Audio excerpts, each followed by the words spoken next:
चीखते हुए उसने सवाल किया कि मेरा भाई 1.5 घंटे तक जिंदा था। मोदी जो है वो अपने आप को बचाने के लिए, अपनी नाकामियों और नाअहलियों को छुपाने के लिए फलानी जगह पे हमला करने वाले हैं, कोई कह रहा है फलां जगह पे हमला करने वाले हैं, कोई कह रहा है फलां जगह पे हमला करने वाले हैं। कहा जाता है कि जंग जो है वो कोई नहीं जीतता बल्कि इंसानियत हार जाती है। देखें जो हमारी मिलिट्री है, हमारी जो अफवाज हैं वो तो मुकम्मल तौर पे तैयार हैं भी। देखें अगर आप इंडियन मीडिया को देखें तो अभी मैं 1-1.5 घंटा पहले भी उनके मीडिया को देख रहा था। रात के यानी 3 बजे हुए थे पाकिस्तान में। रात के 3 बजे जब मैंने उनका मीडिया देखा तो पूरा उन्होंने जंगी माहौल बनाया हुआ था और उन्होंने ऐसे कि बस जहाज़ उड़ पड़े, ये कर दिया वो कर दिया। कोई कह रहा है कि फ़लानी जगह पर हमला करने वाले हैं, कोई कह रहा है फ़लां जगह पर हमला करने वाले हैं, कोई कह रहा है फ़लां जगह पर हमला करने वाले हैं। इंडिया का मीडिया अपनी रेटिंग्स के लिए, अपने एड्स के लिए, अपने पैसे के लिए जो है वो जंग का माहौल बना चुका है और वो पूरा जोर दे रहा है कि किसी तरह से जंग लग जाए।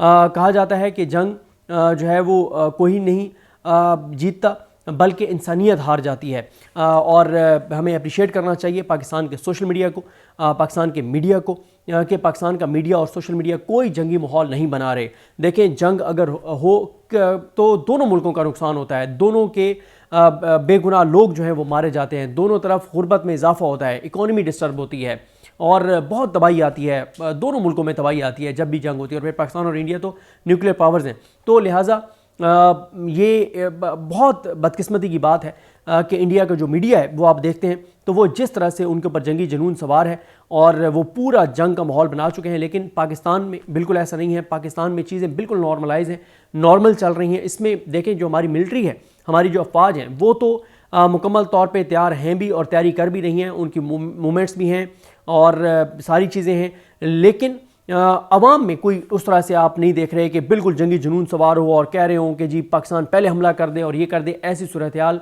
पाकिस्तान में नहीं है। पाकिस्तान में चीज़ें बिल्कुल नॉर्मल चल रही हैं। अगर आप इंडियन मीडिया देख लें, 5 मिनट के लिए देख लें तो आप हैरान हो जाएंगे कि ये किस मुल्क के हवाले से बात कर रहे हैं। हमारे मुल्क में तो ऐसा कोई माहौल नहीं है।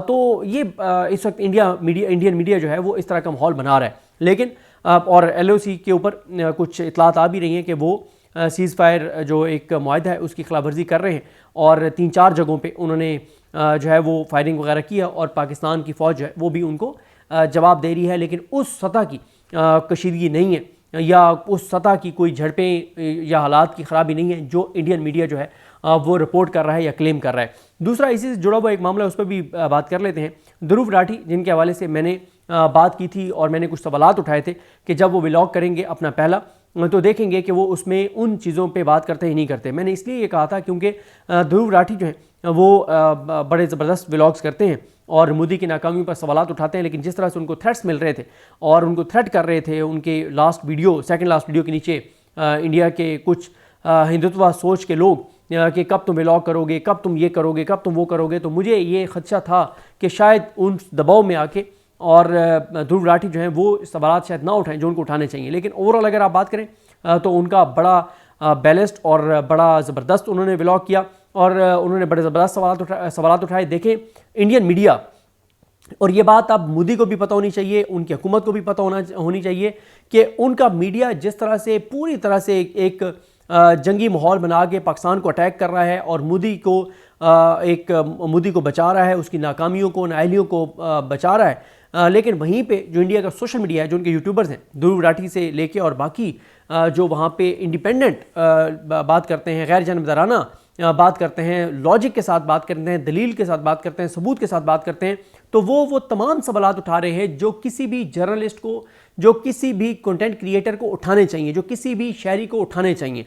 तो उन्होंने, और ये चीज़ ये साबित करती है कि अब मोदी के लिए इतना आसान नहीं है कि पहले क्या कि मीडिया कंट्रोल्ड है, मीडिया को पैसा दो और मीडिया से जो मर्जी माहौल बनवा लो। अब ऐसा नहीं है, बल्कि जो ध्रुव राठी ने सवाल उठाए, एक तो सबसे अच्छी बात ये हुई कि उन्होंने उसमें ये इल्ज़ाम नहीं लगाया कि पाकिस्तान ने ये हमला किया है। उन्होंने ज़ाहिर है कुछ इंटेलिजेंस रिपोर्ट्स का हवाला दिया कि इंटेलिजेंस रिपोर्ट्स ये करिए, ये करिए, ये करिए। अलबत्ता जो उन्होंने TRF का हवाला दिया कि TRF ने रिस्पॉन्सिबिलिटी क्लेम की, तो अब TRF की वजाहत आ चुकी है कि उन्होंने कहा कि हमने भी कोई इस तरह की रिस्पॉन्सिबिलिटी जो है वो जिम्मेदारी इसकी कबूल नहीं की। और फिर उसमें 2-3 चीज़ें बड़ी इंपॉर्टेंट थी। एक तो उसमें 10-12 साल एक बच्चा जो है वो सवाल उठा रहा है कि जहाँ पे ये हमला हुआ वहाँ से 1 किलोमीटर के फासले पे जो है वो इंडियन आर्मी का कैंप है, उनकी छावनी है, वहाँ पे वो मौजूद थे, लेकिन 1 किलोमीटर के फासले पर भी वो बर वक्त नहीं पहुँच सके। और इसी तरह से एक जो इंडियन शहरी जो मारे गए उनकी बहन ने वहाँ के एक हुकूमती आला ओहदेदार से सवाल किया, रोते हुए चीखते हुए उसने सवाल किया कि मेरा भाई 1.5 घंटे तक ज़िंदा था लेकिन वहाँ पर फ़ौज नहीं पहुँची, उसको रेस्क्यू नहीं किया गया। और अब जो ध्रुव राठी ने भी अपनी वीडियो में सवालात उठाए वो बहुत इंपॉर्टेंट है, और ख़ास तौर पे उसमें देखें ना कि वो खुद पुलवामा के हवाले से वो रिपोर्ट्स बता रहा है कि बाद में क्या साबित हुआ। उस वक्त पुलवामा में भी इल्ज़ाम पाकिस्तान पर लगाया गया, लेकिन आज पुलवामा के 6 साल बाद 2019 के बाद आज 2025 में ही ध्रुव राठी ये बात कर रहा है, बता रहा है कि पुलवामा पे जो इंडियन क्लेम्स थे वो गलत थे। जो बाद में डिटेल्स आई वो साबित हुआ कि पाकिस्तान का उसमें कोई किरदार नहीं था। उसमें वो बता रहा है कि कैसे उनकी अपनी फ़ौज की नेग्लिजेंस थी, क्या उन्होंने किस तरह से उनकी अपनी फ़ौज के ऊपर सवालात उठते हैं। उनके अपने एक आला ओहदेदार जो हैं जो उनकी फोर्सेस से रिलेटेड हैं उनका उन्होंने बयान चलाया जिसमें उन्होंने बहुत से सवालात उठाए।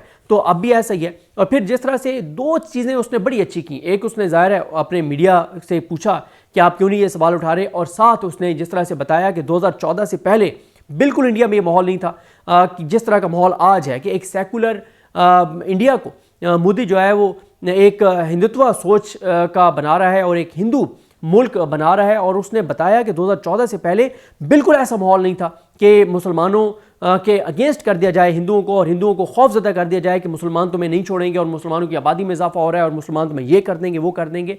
ऐसा माहौल 2014 से पहले इंडिया में नहीं था, 2014 के बाद जो बना दिया गया है। और साथ उसने बहुत ज़बरदस्त उसने काम किया कि उसने जो मुसलमानी की मजम्मत है उसको चलाया। और जिस तरह से मैंने आपको अर्ज़ किया ना कि कल भी पाकिस्तान ने ये कहा है कि अगर आपके पास सबूत हैं, आप जिस इंटरनेशनल फोरम पे जाना चाहते हैं आप जाएं, हम जो है वो तहकीकात में शामिल होने को तैयार हैं। आप सबूत दें, आप जहां कहें, जैसे कहें, जिस फोरम पे कहें, हम आने को तैयार हैं, क्योंकि ज़ाहिर है पाकिस्तान का इसमें कोई किरदार नहीं है और ये जंग एक पाकिस्तान पर मुसल्लत करने की कोशिश की जा रही है।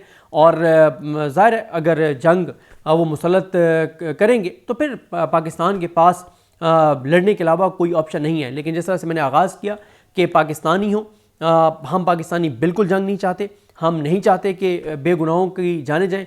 और चाहे देखें उधर के फ़ौजी जवान हो चाहे इधर के फ़ौजी जवान हो, मतलब जब जाने जाती हैं तो ज़ाहिर है एक इंसानों का लॉस होता है। तो हमारा तो ऐसा कोई पाकिस्तानियों का कोई ऐसा वो नहीं है कि हम कहें कि बस जंग लग जाए, ये हो जाए वो जाए, तो ऐसा बहरहाल किसी भी मुल्क के मफाद में नहीं है। लेकिन जिस तरह का इंडियन मीडिया माहौल बना रहा है तो एक खदशा और ख़तरा मौजूद है कि मोदी जो है वो अपने आप को बचाने के लिए, अपनी नाकामियों और नाअहलियों को छुपाने के लिए और असल दहशतगर्दों को छुपाने के लिए वो पाकिस्तान के साथ छेड़छाड़ करेगा। लेकिन करेगा तो 2019 सबको याद है, अभी कल की तरह सबको याद है कि किस तरह से पाकिस्तान ने फिर उनके जहाज़ मार गिराए और कैसे जो है वो अभिनंदन को पकड़ा और किस तरह से फिर सारा माहौल बना, वो सबको याद है। तो अल्लाह करे कि जो इंडियन हुकूमत है वो होश के नाखून ले और वो किसी एडवेंचर की तरफ ना जाए। अगर जाएंगे तो फिर ज़ाहिर है पाकिस्तान के पास जवाब देने और मुंह तोड़ जवाब देने के अलावा पाकिस्तान के पास कोई ऑप्शन नहीं है।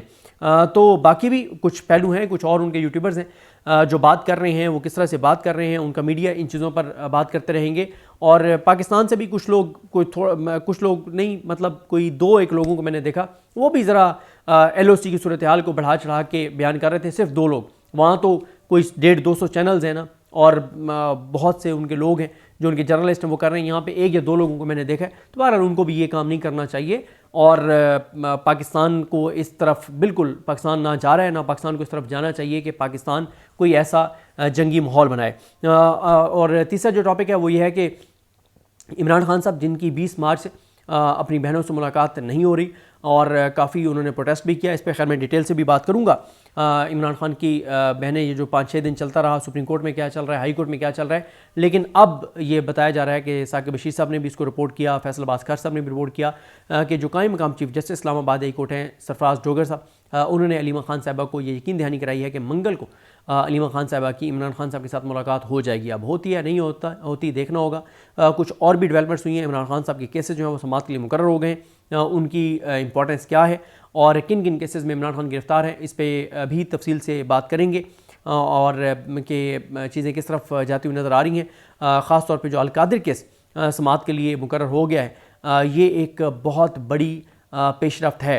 एक चीज़ और जिसमें बहुत हाइप क्रिएट हुई कि 4 जो जनरल्स हैं रिटायर्ड, उन्होंने इमरान खान साहब से मुलाकात के लिए एक दरख्वास्त दी अदालत में उसके हवाले से मुझे काफ़ी इंफॉर्मेशन मैंने इकट्ठी की है, लेकिन एक रेलिवेंट शख्सियत जिनसे मेरा रब्ता नहीं हो रहा था, उनसे मेरा रब्ता हो गया। तो उन्होंने कहा कि वो कॉल पे नहीं बताना चाह रहे थे, उन्होंने कहा मैं मिल के बताना चाहता हूँ। तो मैंने अब आज उनसे मुलाकात होगी तो इंशाल्लाह आपको आगाह करेंगे। ये इस वक्त सूरत हाल है। तो जो भी मज़ीद डिटेल्स होंगी आपके साथ शेयर करेंगे। मुझे अपनी दुआ में याद रखें। अल्लाह करीम हम सब का हामी नासरो। अल्लाह हाफ़िज़।